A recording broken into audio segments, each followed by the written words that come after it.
Alan Eugene Miller became only the second person in the entire world to be executed by nitrogen hypoxia, a method so controversial and so experimental that many experts say it looks more like torture than justice. But here's the shocking part. Even as he sat strapped to the gurney with a mask over his face, gas filling his lungs, Miller used his very last breath to insist on his innocence. He said he didn't do anything to be in there. So how did this man go from being a delivery truck driver in small-town Alabama to becoming a dark milestone in the history of American executions? And what really happened during those terrifying final minutes when the nitrogen mask went on? In this video, we'll walk you through the entire story, the brutal crime spree that left 3 men dead, the dramatic arrest, the failed execution attempt that humiliated the state of Alabama, and finally, Miller's death by nitrogen gas. And make sure you stay with us until the very end, because we're going to reveal Miller's exact last words and his final meal before the execution. Welcome to Death Row Diaries. If you're fascinated by true crime, hit that subscribe button right now and turn on notifications. You won't want to miss the stories we have coming. August 5th, 1999, Pelham, Alabama. What started like an ordinary summer morning in a quiet suburb turned into one of the deadliest workplace shootings in Alabama history. Alan Eugene Miller, then 34 years old, armed himself with a .40 caliber Glock pistol and drove to his workplace, a heating and air conditioning distribution company. Inside, his 2 co-workers, Lee Holdbrooks, 32, and Christopher Yancey, 28, had no idea what was about to unfold. Without hesitation, Miller opened fire. Holdbrooks was shot 6 times, Yancey 3. Within seconds, both men lay dead on the floor of the building. But Miller wasn't finished. He drove just 5 miles away to his former place of employment. Inside that office was Terry Jarvis, 39, his one-time supervisor. Witnesses say Miller walked in with the same calmness he had shown earlier and unleashed a hail of bullets. Jarvis was struck 5 times and killed instantly. In less than an hour, 3 men were dead, all tied together by one man's rage and paranoia. Why did he do it? According to testimony later revealed in court, Miller believed these men were spreading rumors about him, specifically that he was gay. It sounds almost unbelievable, but prosecutors argued that Miller had built up so much anger and resentment over these supposed rumors that he decided murder was the only way to silence them. But there was another layer to the story. A psychiatrist hired by his defense team testified that Miller suffered from severe mental illness. He had been described as paranoid, delusional, and unstable. Still, that didn't stop the violence. When police finally spotted Miller's car later that day along an Alabama highway, they pulled him over. But even then, it took 4 officers and 4 sets of handcuffs to restrain him.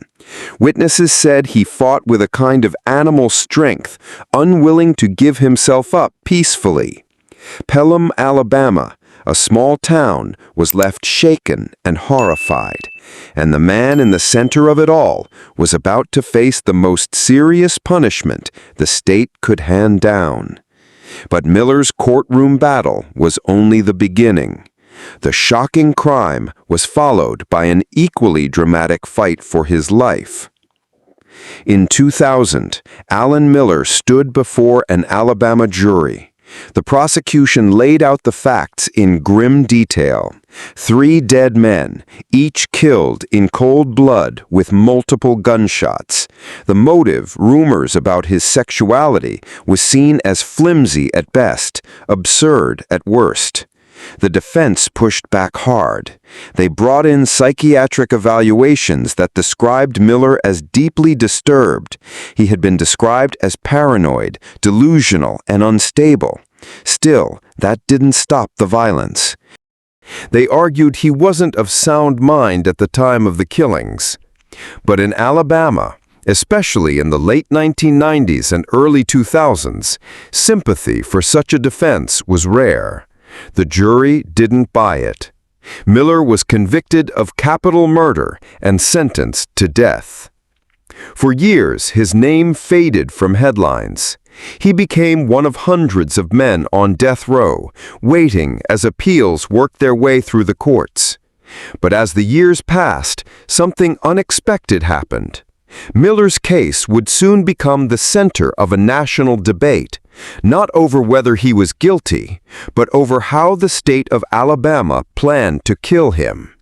If you're finding this story shocking so far, hit that like button to let us know you're with us, and share this video with someone who's into true crime. It helps us keep bringing you these in-depth stories every week. And then came the night in 2022 when Alabama tried and failed to execute him. On September 22, 2022, after more than 20 years on death row, Miller was scheduled to die by lethal injection. Prison officials prepared the chamber. Witnesses gathered. Everything seemed ready. But behind those sterile walls, chaos unfolded. Execution staff struggled over and over again to find a vein to administer the deadly chemicals. Time slipped away. Pressure mounted. As the midnight deadline approached, it became clear they weren't going to make it. Alabama called off the execution at the last possible moment. Miller was wheeled back to his cell, still alive. The failed attempt became a national embarrassment. Miller filed a federal lawsuit arguing that the state had subjected him to cruel and unusual punishment. In November 2022, Alabama officials made a promise. They would never again attempt to execute Alan Eugene Miller by lethal injection. Instead, they had another plan, a controversial experimental method that had never been tried in the state before. That method was nitrogen hypoxia, and Miller would become the second man in history to die from it. So what exactly is nitrogen hypoxia? On paper, it sounds simple. The condemned inmate is fitted with a mask. Instead of oxygen, pure nitrogen is pumped in. Within minutes, the body supposedly loses consciousness as the brain and organs are starved of oxygen. Officials call it quick, painless, and humane. But critics say the reality is far darker. Nitrogen hypoxia has been condemned by human rights organizations as an untested experiment. Doctors warned that it could lead to suffocation that feels like drowning, hardly the peaceful death Alabama claims. And that's exactly what witnesses described when Alabama carried out its first nitrogen execution. Despite the backlash, Alabama moved forward. And in September 2024, Miller became their next test subject. On the evening of September 26, 2024, Miller was led into the execution chamber at Holman Correctional Facility. The world was about to witness history once again. Hours before his execution, Miller was offered his last meal. He chose a simple but heavy plate, hamburger steak, a baked potato, and French fries. To some, it looked like the comfort food of a working man, a final taste of ordinary life before stepping into the unknown. As the chamber filled with witnesses, Miller was strapped to the gurney. A black mask was fitted over his face. The nitrogen tanks were readied. When asked if he had any final words, Miller spoke clearly. "I didn't do anything to be in here."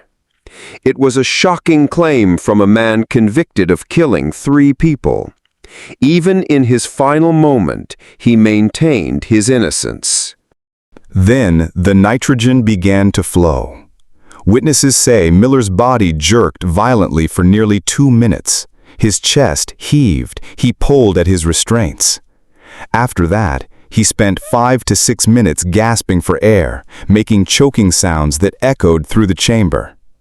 Finally, at 6:38 p.m., he was pronounced dead. Alabama officials insisted the movements were normal, just the body reacting to oxygen loss. But to many watching, it didn't look normal at all. It looked like a man suffocating slowly in front of them. What do you think?